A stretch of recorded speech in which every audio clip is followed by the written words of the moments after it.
que nos revela un recuerdo infantil sobre la mente de un genio como Leonardo da Vinci. Esta es la pregunta que Freud se hace al adentrarse en uno de los análisis más singulares de su obra, un recuerdo infantil de Leonardo da Vinci. Este estudio fue escrito en 1910 y publicado ese mismo año, marcando un hito en la aplicación del psicoanálisis a figuras históricas y culturales. Y no se trata de una biografía más.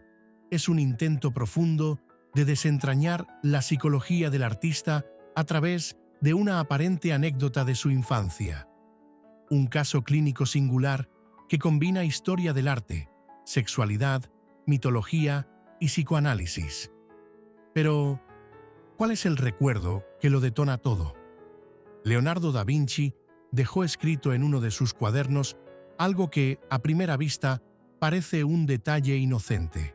Decía esto: «Me parece que ya he estado destinado a ser siempre tan profundamente impresionado por los pájaros. Me parece que, siendo aún muy pequeño, mientras estaba en la cuna, un milano bajó y me abrió la boca con su cola, muchas veces golpeándome con ella dentro de los labios». Freud se obsesiona con este recuerdo. ¿Un milano metiendo la cola en la boca de un bebé? ¿Por qué esa imagen? ¿Qué nos está diciendo el inconsciente aquí? Este mito personal, como Freud lo llama, es la puerta de entrada al alma del genio. ¿Qué interpreta Freud? Freud parte de su teoría de la sexualidad infantil. Para él, este recuerdo encierra una fantasía de contenido erótico y reprimido. El milano es símbolo fálico. El acto de introducir su cola en la boca del niño tiene una clara connotación sexual. Freud escribe: «La cola del milano se convierte, sin lugar a dudas, en el símbolo del pene que el niño desea poseer o recibir».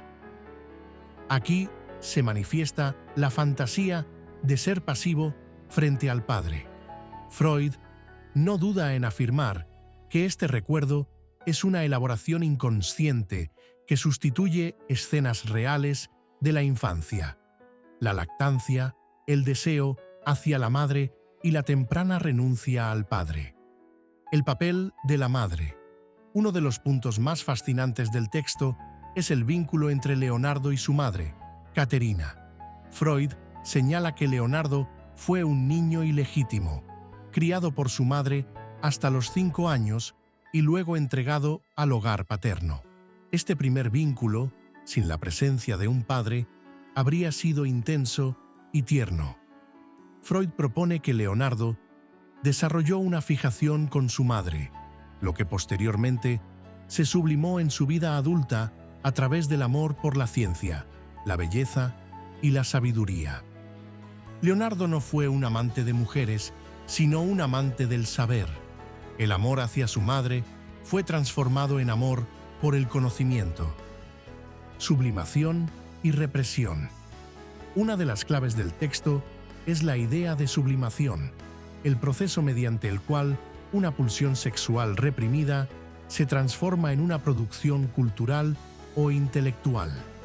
Freud sugiere que Leonardo, en lugar de expresar sus deseos sexuales, los desplazó hacia la observación científica del cuerpo humano, la naturaleza, los pájaros, los vuelos, una pasión aséptica que reemplazó la búsqueda del placer por la búsqueda del saber. Decía: «Él era como alguien que despierta antes que los otros y ve como sueñan». Esta frase resume el carácter solitario, observador y analítico de Leonardo. Para Freud, la represión fue tan profunda que Leonardo casi se volvió asexual. Y eso explica, entre otras cosas, su aparente falta de vida amorosa. Arte, ciencia y psicoanálisis. Freud no se queda solo en lo psicológico. Analiza también obras de Leonardo, especialmente la enigmática sonrisa de la Mona Lisa. Según él, esa sonrisa representa a la madre perdida, un eco de Caterina, el primer objeto de amor. Freud dice en su análisis: parece como si Leonardo, al pintar la sonrisa de la Gioconda, recordara la sonrisa de su madre. El arte de Leonardo es, así, una forma de recuperar lo perdido, de mantener viva la imagen materna, pero es también un modo de evitar el deseo sexual. El arte como defensa. Las controversias del texto. Este ensayo de Freud ha sido duramente criticado por muchos historiadores y psicoanalistas. Se ha demostrado, por ejemplo, que Freud tradujo mal el texto original del Recuerdo. El ave no era un milano, sino un buitre, y el error se debió a una mala traducción al alemán. Esto no es un detalle menor.